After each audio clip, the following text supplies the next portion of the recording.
Hello friends, आपका स्वागत है आपके अपने चैनल द फर्स्ट लाइफ पे। मैं हूं आपका दोस्त अमर।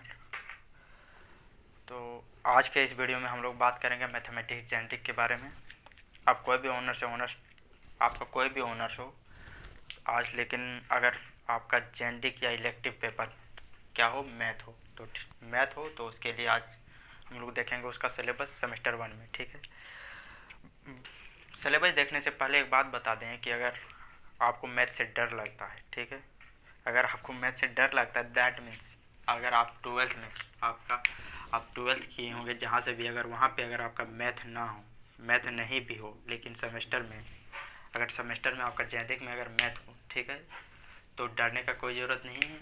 क्योंकि हम लोग यहाँ पे बेसिक से चलेंगे, पूरा कहाँ से चलेंगे, बेसिक से।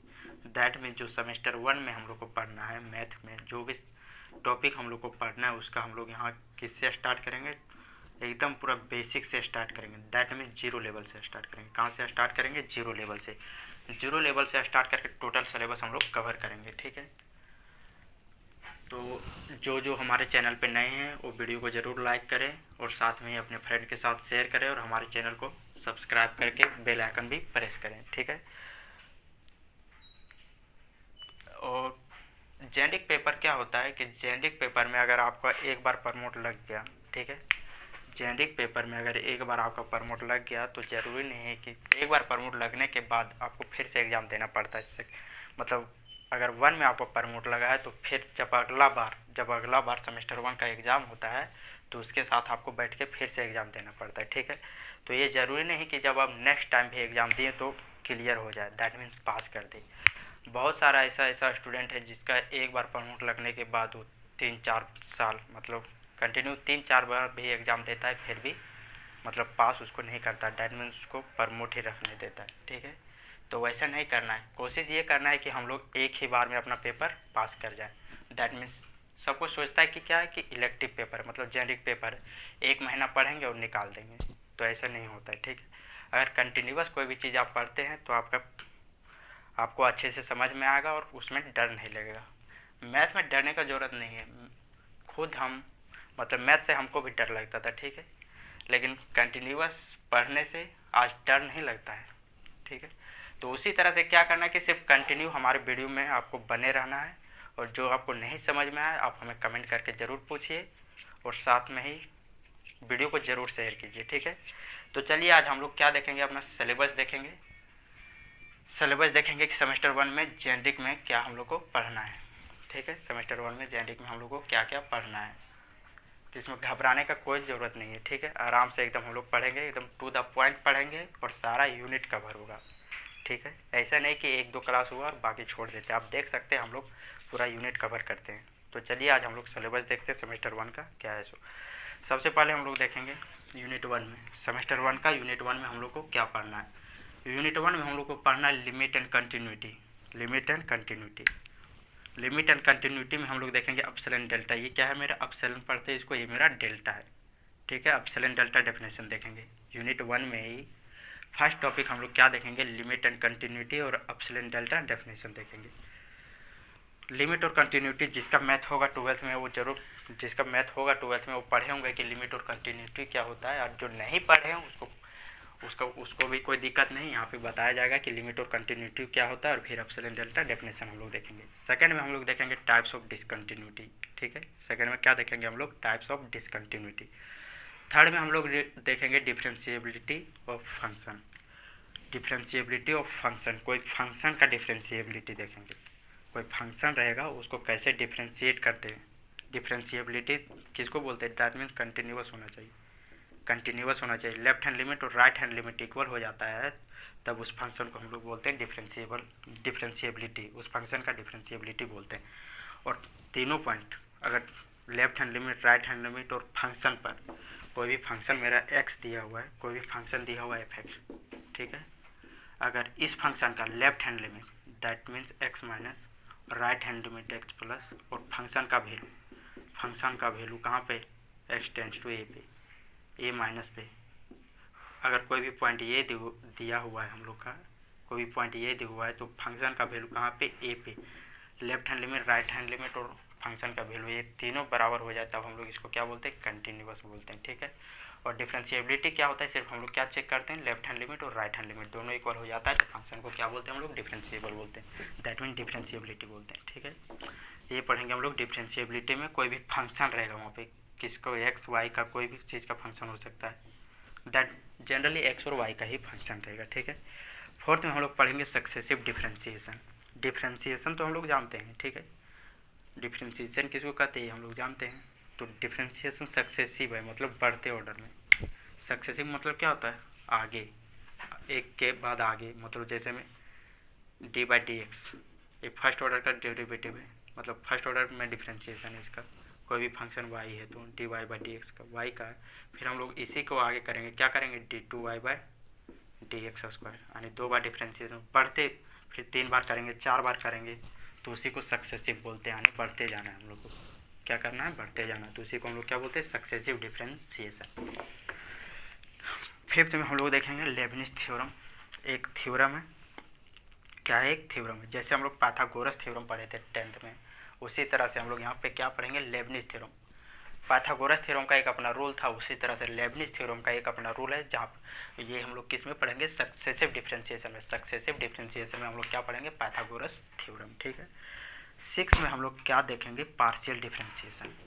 यहाँ पे क्या, सक्सेसिव डिफरेंशिएशन, लेकिन 6 में हम लोग क्या देखेंगे, पार्शियल डिफरेंशिएशन। इसमें क्या होता है कि जो 2 वेरिएबल दिया हुआ रहता है, उसमें से एक वेरिएबल को हम लोग कांस्टेंट मानते हैं, मान के दूसरे को डिफरेंशिएट करते हैं। ठीक है, ये देखते हैं कहाँ पे, जब हम लोग एक वेरिएबल को कांस्टेंट मानते हैं और दूसरे को डिफरेंशिएट करते हैं, तो उसको हम लोग बोलते हैं पार्शियल डिफरेंशिएशन। ठीक है, 7 में हम लोग क्या देखेंगे, 7 में हम लोग देखेंगे आयलर्स क्या देखेंगे, Euler's theorem on homogeneous function. Then homogeneous function का आयलर्स थ्योरम देखेंगे। होमोजीनियस कहने का मतलब क्या है, होमोजीनियस फंक्शन एक होता है होमोजीनियस, दूसरा होता है नॉन होमोजीनियस। तो यहाँ किसका देखेंगे हम लोग, होमोजीनियस फंक्शन का। होमोजीनियस फंक्शन में आयलर्स थ्योरम को कैसे अप्लाई करते हैं। ठीक, ये था मेरा टोटल यूनिट 1। यूनिट 1 में हम लोग टोटल 7 टॉपिक देखेंगे, इसी के अंदर बहुत सारा चीज़ आता है, वो सब हम लोग इसी के अंदर में देखेंगे। ठीक है, तो यूनिट 1 में टोटल मेरा 7 टॉपिक है, जो सातों कवर करेंगे हम लोग। ठीक है, इससे टोटल कितना क्वेश्चन पूछता है, यूनिट 1 से टोटल 2 क्वेश्चन पूछता है। कितना पूछता है, 2 क्वेश्चन। यूनिट 1 से टोटल 2 क्वेश्चन पूछता है। 2 क्वेश्चन मतलब लॉन्ग में 2 पूछेगा। ठीक है, लॉन्ग में 2 पूछता है, शॉर्ट में पूछ सकता है, लेकिन लॉन्ग में कितना क्वेश्चन पूछता है, 2 क्वेश्चन पूछता है। इस सिर्फ यूनिट 1 से, अगर यूनिट 1 हम लोग पढ़ें तो इससे कितना क्वेश्चन आएगा, मेरा 2 क्वेश्चन आएगा। ठीक है, ये था यूनिट 1 में। अब इसी तरह से हम लोग यूनिट 2 में देखेंगे। यूनिट 2 में हम लोग को क्या क्या पढ़ना है। यूनिट 2 में सबसे पहले हम लोग देखेंगे tangents and normal. Tangent and normal क्या होता है ये देखेंगे। सेकंड में हम लोग देखेंगे कर्वेचर एंड एसिम्प्टोट्स। क्या देखेंगे, कर्वेचर एंड एसिम्प्टोट्स किसको कहते हैं, एसिम्प्टोट्स क्या होता है सो देखेंगे, और कर्वेचर।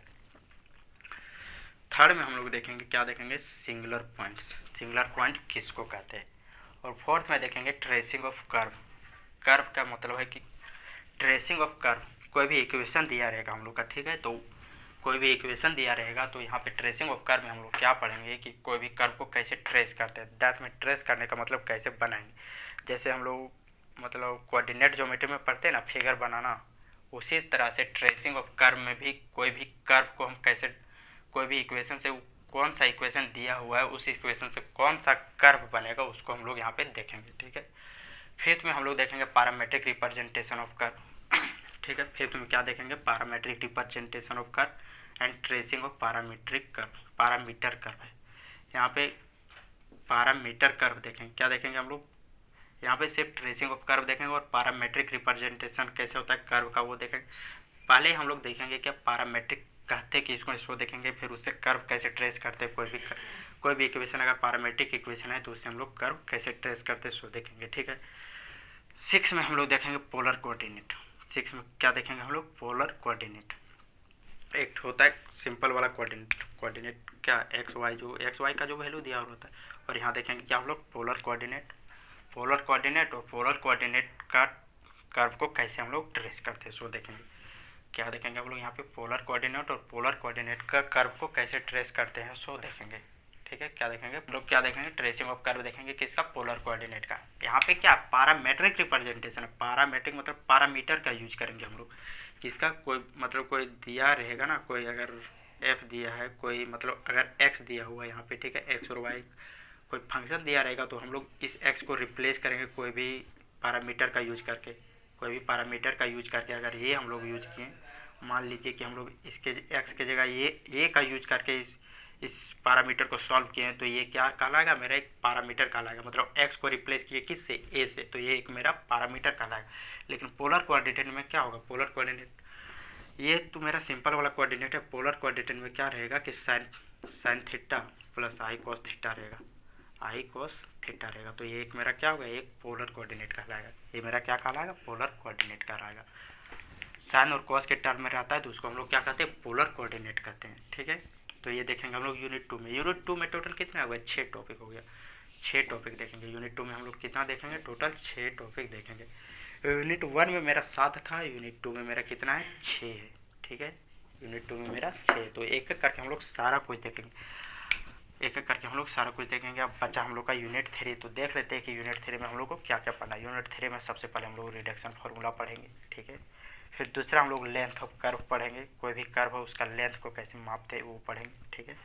थर्ड में हम लोग देखेंगे क्या, volume and area of, volume and area of surface, volume and surface area देखेंगे हम लोग। क्या देखेंगे, वॉल्यूम एंड सरफेस एरिया होगा यहाँ। क्या देखेंगे हम, volume and surface area, volume and surface area देखेंगे, ठीक है।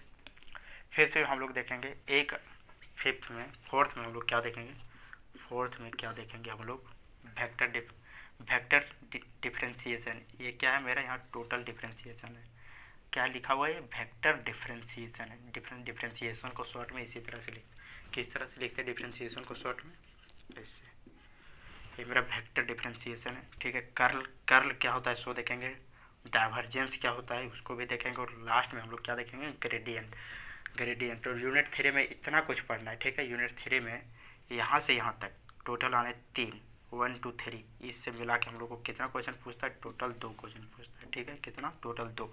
लेकिन जो लास्ट में स्टार मार्क बना हुआ है इससे तो अकेले इस टॉपिक से कितना क्वेश्चन पूछ लेता है, 1 क्वेश्चन पूछ लेता है। दैट मीन्स अगर यूनिट 3 हम लोग देखें तो यूनिट 3 में टोटल 3 क्वेश्चन पूछे। यार हम लोग को एग्जाम में कितना बनाना होता है, टोटल 3 क्वेश्चन बनाना होता है। एग्जाम में टोटल पूछा जाता है 8, ठीक है, लेकिन हम लोग को उसमें से टोटल 3 क्वेश्चन का आंसर देना होता है, ठीक है। तो अगर हम लोग सिर्फ यूनिट 3 भी कवर करें तभी हम लोग 3 क्वेश्चन बना सकते हैं। बाकी अगर यूनिट 1 अगर कंप्लीट है आपका तो 2 बना सकते हैं, यूनिट 2 अगर पूरा कंप्लीट है तो आप 2 वहाँ से बना सकते हैं, और यूनिट 3 है तो यहाँ से आप 3 बना सकते हैं, ठीक है। अगर सारा यूनिट कवर है तो आप कहीं से भी बना सकते हैं, जो आपको अच्छा लगे वहाँ से बना सकते हैं, ठीक है। तो यही था मेरा सिलेबस।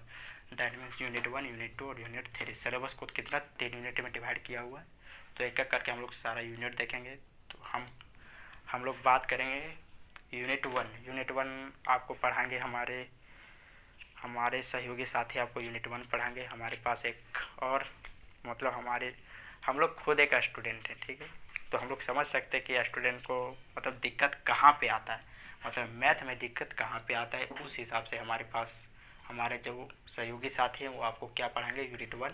और हम लोग कल से हम लोग क्या पढ़ेंगे, दैट मीन्स नेक्स्ट वीडियो से हम लोग यूनिट 2 पढ़ेंगे। यूनिट 2 में हम लोग क्या देखेंगे, टेंजेंट्स एंड नॉर्मल। सबसे पहले हम लोग देखेंगे टेंजेंट्स एंड नॉर्मल, ठीक है। तो इसमें डरने का कोई आवश्यकता नहीं है, ठीक है। सब सिंपल है पूरा। आप कंटिन्यू हमारे वीडियो पे बने रहिए, आपको टू द पॉइंट क्लियर हो जाएगा। और अगर लगता है कि कहीं पे भी आपको दिक्कत है तो आप हमें कमेंट करके पूछ सकते हैं, ठीक है। और अगर किसी को कोई भी चीज़ में दिक्कत हो तो आप इस नंबर पे कांटेक्ट कर सकते हैं, ठीक है।